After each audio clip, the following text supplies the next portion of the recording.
नमस्कार दोस्तों, मैं गुड्डू प्रजापत और स्वागत है आपका मेरे YouTube channel PRPT official tips पर। तो दोस्तों, आज मैं आप लोगों के लिए लेकर आया हूँ प्राचीन भारत यानी एनिशियंट हिस्ट्री से related top 20 question and answer, जो कि हर एक प्रतियोगी परीक्षा में सबसे ज़्यादा बार पूछे जाने वाले प्रश्न और उत्तर हैं। तो दोस्तों, अगर आप चैनल पर नए हो तो चैनल को सब्सक्राइब कर लो ताकि इससे रिलेटेड नोटिफिकेशन आप तक पहुँचे। तो चलते हैं अपने प्रश्न की ओर। तो हमारा पहला क्वेश्चन है, विश्व की सबसे प्राचीन सभ्यता का नाम क्या है? यानी कि विश्व की जो सबसे प्राचीन सभ्यता है वह कौन सी सभ्यता है? तो इसका राइट आंसर हो जाएगा मेसोपोटामिया की सभ्यता। मेसोपोटामिया की सभ्यता विश्व की सबसे प्राचीन सभ्यता है। अगर आपसे क्वेश्चन पूछा जाए कि भारत की सबसे प्राचीन सभ्यता क्या है, तो भारत की सबसे प्राचीन सभ्यता हो जाएगी सिंधु घाटी की सभ्यता। ये हो गया भारत का सबसे प्राचीन सभ्यता और ये हो गया विश्व का पूछा जाएगा तो मेसोपोटामिया, भारत का पूछा जाए तो सिंधु घाटी। चलते हैं नेक्स्ट क्वेश्चन की ओर। नेक्स्ट क्वेश्चन है हमारा, सिंधु घाटी सभ्यता की खोज सर्वप्रथम किसने की थी? यानी कि सिंधु घाटी सभ्यता जो हमारे भारत की सबसे प्राचीन सभ्यता है, इसकी खोज सर्वप्रथम किसने की थी? तो ऑप्शन है हमारा रखालदास बनर्जी, जेम्स वाट ने, दयानंद साहनी ने, इनमें से कोई नहीं। तो इसका राइट आंसर हो जाएगा दयानंद साहनी ने सिंधु घाटी सभ्यता की खोज की थी। और कब की थी? तो 1921 में, 1921 में दयाराम साहनी ने सिंधु घाटी सभ्यता की खोज की थी, जो कि भारत की सबसे प्राचीन सभ्यता है। चलते हैं नेक्स्ट क्वेश्चन पे। नेक्स्ट क्वेश्चन है हमारा, सिंधु सभ्यता का बंदरगाह या पत्तन नगर, बंदरगाह का दूसरा नाम दूसरा रूप में बोला जाता है पत्तन नगर, कौन सा था? तो इसका राइट आंसर हो जाएगा लोथल। लोथल सिंधु सभ्यता का बंदरगाह या पत्तन नगर था। तो चलते हैं अपने अगले प्रश्न की ओर। अगला प्रश्न है हमारा, सिंधु घाटी सभ्यता का विशाल स्नानागार कहाँ पाया गया है? यानी कि सिंधु घाटी सभ्यता का जो विशाल स्नानागार है वो कहाँ पाया गया है?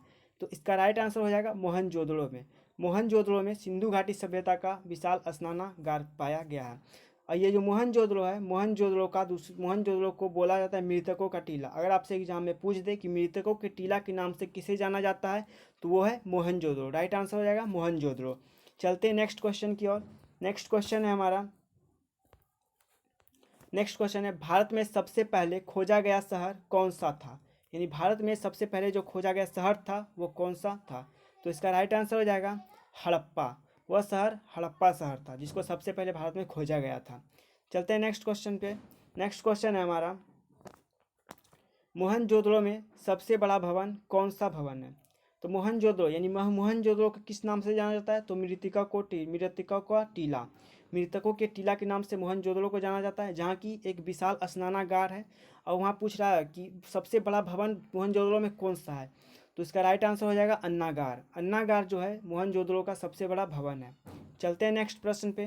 नेक्स्ट प्रश्न है हमारा, मानव द्वारा उपयोग की गई पहली धातु कौन सी थी? तो मानव द्वारा जो उपयोग की गई पहली धातु थी तो वो है, इसका राइट आंसर हो जाएगा तांबा। तांबा थी जो मानव द्वारा उपयोग की गई पहली धातु थी। चलते हैं नेक्स्ट प्रश्न पे। नेक्स्ट क्वेश्चन है हमारा, वर्तमान में कालीबंगा कहाँ स्थित है? यानी प्रेजेंट टाइम में कालीबंगा किस किस जगह पे स्थित है? तो इसका राइट आंसर हो जाएगा ए नंबर, राजस्थान में कालीबंगा स्थित है। ठीक है दोस्तों, चलते हैं अपने अगले प्रश्न की ओर। अगला प्रश्न है हमारा, हड़प्पावासी किस वस्तु के उत्पादन में अग्रणी थे? यानी सबसे आगे थे किस वस्तु के उत्पादन में? तो इसका राइट आंसर हो जाएगा कपास। यानी हड़प्पावासी जो थे वो कपास के उत्पादन में अग्रणी थे। ये और भी फसलें उगाते थे, जैसे कि इन लोगों द्वारा उगाया गया पहला फसल था गेहूँ, दूसरा जौ, ये सब भी ये लोग उत्पादन करते थे। चलते हैं नेक्स्ट क्वेश्चन की ओर। नेक्स्ट क्वेश्चन है हमारा, देवी माँ की पूजा, देवी माँ की पूजा किससे संबंधित थी? तो देवी माँ की पूजा जो किससे संबंधित थी? तो इसका राइट आंसर हो जाएगा सिंधु घाटी सभ्यता से। देवी माँ की जो पूजा थी वो सिंधु घाटी सभ्यता से संबंधित थी। चलते हैं नेक्स्ट क्वेश्चन पे। नेक्स्ट क्वेश्चन है हमारा, कांसे की नर्तकी की मूर्ति कहाँ से मिली थी? कांसे की जो नर्तकी की मूर्ति थी वो हमें कहाँ से मिली थी? तो इसका राइट आंसर हो जाएगा मोहनजोदड़ो। मोहनजोदड़ो से कांसे की नर्तकी की मूर्ति मिली है। चलते हैं नेक्स्ट क्वेश्चन पे। नेक्स्ट क्वेश्चन है हमारा, कौन सा सिंधु शहर जो बिना गढ़ या किला का था? जो बिना गढ़, वहाँ किला और गढ़ नहीं थे, तो वो कौन सा शहर है? तो इसका राइट आंसर हो जाएगा चुन्हू दड़ो। चुन्हू दड़ो सिंधु का वह शहर है जहाँ की गढ़ या किला नहीं है। चलते हैं नेक्स्ट क्वेश्चन की ओर। नेक्स्ट क्वेश्चन है हमारा, सिंधु घाटी सभ्यता की लिपि क्या थी? तो सिंधु घाटी सभ्यता की लिपि ऑप्शन है खरोष्टी, अज्ञात, ब्राह्मी, तमिल। तो इसका राइट आंसर हो जाएगा अज्ञात। अज्ञात लिपि थी। अज्ञात यानी कि वहाँ लिपि थी लेकिन उसका अभी सही से पता नहीं चला। अगर दोस्तों अगर प्रश्न आपको अगर आ रहा हो तो उसका आप आंसर दे सकते हैं कमेंट सेक्शन में। ओके दोस्तों, चलते हैं अपने नेक्स्ट प्रश्न पे। नेक्स्ट प्रश्न है हमारा, वैदिक सभ्यता किस प्रकार की सभ्यता थी? यानी कि वैदिक सभ्यता जो थी वो किस प्रकार की सभ्यता थी? तो इसका राइट आंसर हो जाएगा ग्रामीण सभ्यता। वैदिक सभ्यता ग्रामीण सभ्यता थी। अगर आपसे पूछ दे कि जो सिंधु घाटी सभ्यता वो किस प्रकार की सभ्यता थी, तो इसका राइट आंसर हो जाएगा नगरीय सभ्यता। सिंधु घाटी सभ्यता नगरीय सभ्यता थी और ये जो वैदिक सभ्यता थी वो ग्रामीण सभ्यता थी। ठीक दोस्तों, चलते हैं नेक्स्ट क्वेश्चन पे। नेक्स्ट क्वेश्चन है हमारा, आर्य भारत में सर्वप्रथम कहाँ आकर बसे थे? आर्य जो थे वो भारत में सर्वप्रथम कहाँ आकर बसे थे? अगर हम बात करें मैक्स मूलर की, तो अकॉर्डिंग टू मैक्स मूलर के अनुसार ये जो आर्य थे ये मध्य एशिया में आके बसे थे। लेकिन अगर ऐसे बात करें तो आर्य जो थे वो सर्वप्रथम सप्त सिंधु क्षेत्र में आकर के बसे थे। चलते हैं नेक्स्ट प्रश्न पे। नेक्स्ट क्वेश्चन है हमारा, आर्यों की भाषा क्या थी? आर्यों की जो भाषा थी वो क्या थी? तो इसका राइट आंसर हो जाएगा संस्कृत। संस्कृत ही आर्यों की भाषा थी। ठीक, चलते हैं नेक्स्ट प्रश्न पे। नेक्स्ट प्रश्न है हमारा, आर्य शब्द का शाब्दिक अर्थ क्या होता है? आर्य शब्द का जो शाब्दिक अर्थ होता है वो श्रेष्ठ या कुलीन। ये श्रेष्ठ या कुलीन के वर्ग में आते हैं।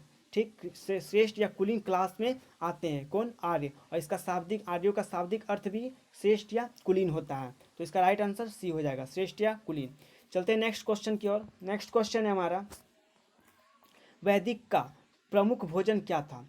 यानी वैदिक आर्यों का, यहाँ आर्य होगा, यहाँ मिस प्रिंटिंग है। वैदिक आर्यों का प्रमुख भोजन क्या था? उनका प्रमुख भोजन दूध और इसका उत्पादन था।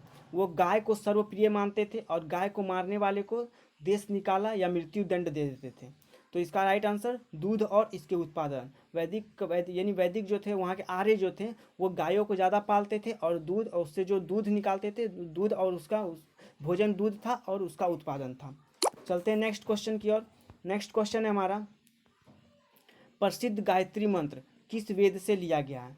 फेमस जो गायत्री मंत्र है वो किस वेद, हम जान लीजिए दोस्तों। वेद जो है वो कितने हैं? 4 हैं। कौन कौन? ऋग्वेद, यजुर्वेद, सामवेद और अर्थवेद। सबसे लास्ट का वेद कौन सा वेद है? तो अर्थवेद। तो इसका राइट आंसर हो जाएगा ऋग्वेद। ये जो गायत्री मंत्र लिया गया है वो ऋग्वेद से लिया गया है। ओके दोस्तों, चलते हैं नेक्स्ट क्वेश्चन पे। तो नेक्स्ट क्वेश्चन है हमारा, सबसे प्राचीनतम वेद कौन सा वेद है? यानी सबसे प्राचीनतम कहे तो सबसे पुराना वेद कौन सा है? तो इसका राइट आंसर हो जाएगा ऋग्वेद। ऋग्वेद सबसे प्राचीनतम वेद है। और सबसे अगर पूछ दे कि सबसे बाद का वेद कौन है, तो वो है अर्थवेद। सबसे बाद का वेद, सबसे बाद का कौन है? तो अर्थवेद। चलते हैं नेक्स्ट क्वेश्चन पे। तो नेक्स्ट क्वेश्चन है हमारा, पुराणों में सबसे प्राचीन एवं प्रामाणिक कौन सा पुराण है? तो इसका राइट आंसर आपका हो जाएगा मत्स्य पुराण। मत्स्य पुराण जो है ये पुराणों में सबसे प्राचीन एवं प्रामाणिक पुराण है। ओके, चलते हैं नेक्स्ट क्वेश्चन पे। नेक्स्ट क्वेश्चन है हमारा, ऋग्वेद की कौन सा मंडल सोम देवता को समर्पित है? ऋग्वेद का वह कौन सा मंडल है जो सोम देवता को समर्पित है? तो इसका राइट आंसर हो जाएगा ए, नोमा मंडल। यानी एक बात बता देना चाहूँगा मैं आपको कि ऋग्वेद में कुल कितने मंडल हैं। अगर आपसे पूछ दे कि ऋग्वेद में कुल कितने मंडल हैं, तो आपका राइट आंसर हो जाएगा 10 मंडल हैं ऋग्वेद में। Okay, D number. और अगर पूछे कि सोम देवता को कौन सा मंडल समर्पित है, तो नौमा मंडल सोम देवता को समर्पित है। तो दोस्तों अगर वीडियो पसंद आई हो तो वीडियो को लाइक करें और चैनल को सब्सक्राइब करें। तो दोस्तों आज के लिए इतना ही, मिलते हैं अगले वीडियो में। धन्यवाद।